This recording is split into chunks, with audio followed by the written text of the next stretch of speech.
Pinocchio and Surprising Fairy Tale Endings.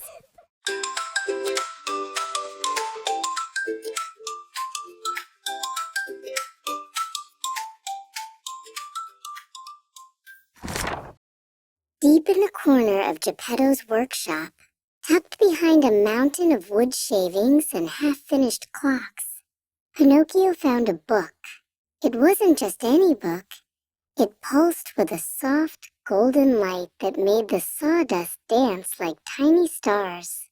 The cover was made of velvet, and the title read, "The Book of Ends That Are Actually Beginnings."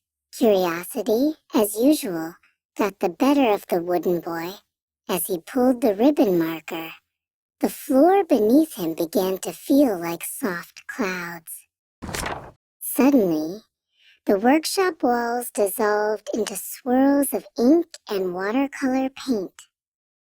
Pinocchio felt himself falling, but he wasn't scared. He was floating.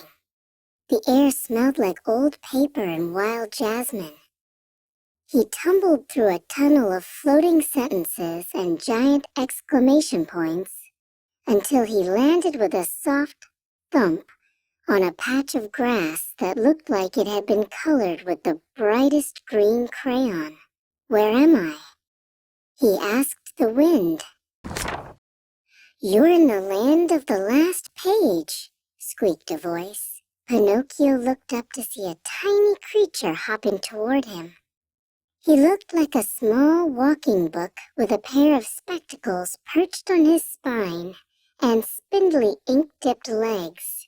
"I am Vellum," the little creature said with a bow. "I make sure every story finds its proper finish. But lately, the characters have been getting some very strange ideas about how their stories should end." Vellum led Pinocchio toward a magnificent palace where music was playing. "This is the story of the glass slipper," Vellum whispered. Inside, a grand ball was happening. But it wasn't what Pinocchio expected. The music was fast and bouncy, and everyone was laughing. Pinocchio and Vellum hid behind a giant flower pot, watching as a young woman in a shimmering gown stood before a handsome prince. The prince held out a sparkling glass slipper, but the woman, Lucilla, shook her head with a giant grin. She reached under her chair and pulled out a pair of sturdy, bright red hiking boots.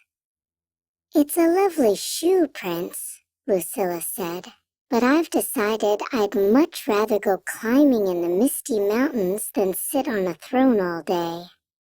Would you like to come along?"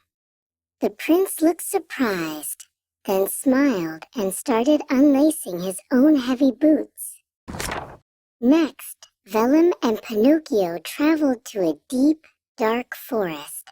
They found a small cottage made of stones and moss. "This is where the big bad wolf lives," Vellum warned. Pinocchio trembled, expecting to see a scary beast with sharp teeth. Instead, they saw a wolf named Sylvan, wearing a bright yellow apron and a tall chef's hat. He was humming a happy tune while rolling out dough on a wooden table.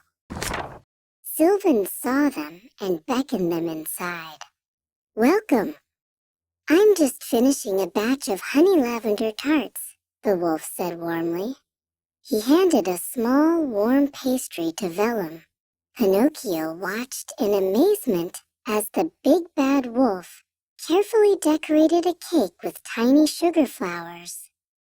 "I found out that baking makes me much happier than chasing after people," Sylvan explained. "The forest is much quieter now that everyone knows I prefer flour over fuss." Their final stop was a high tower covered in thick, thorny vines. Inside, they found a princess named Somna. She was supposed to be waiting for a heroic kiss to wake her up, but when Pinocchio walked in, she was already awake, sitting up in bed and reading a book. Oh, hello, Somna said, stifling a yawn. The prince came by earlier, but I told him I needed another 100 years of sleep.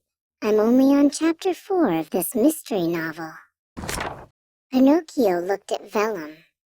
They aren't doing what the books say they should do, he exclaimed. Vellum nodded, his paper pages rustling. That's the secret, Pinocchio. Stories don't have to end the way everyone expects. You are the one holding the pen for your own life. You can be a puppet who acts like a boy, or a boy who acts like a puppet, or anything in between, as long as it's who you want to be.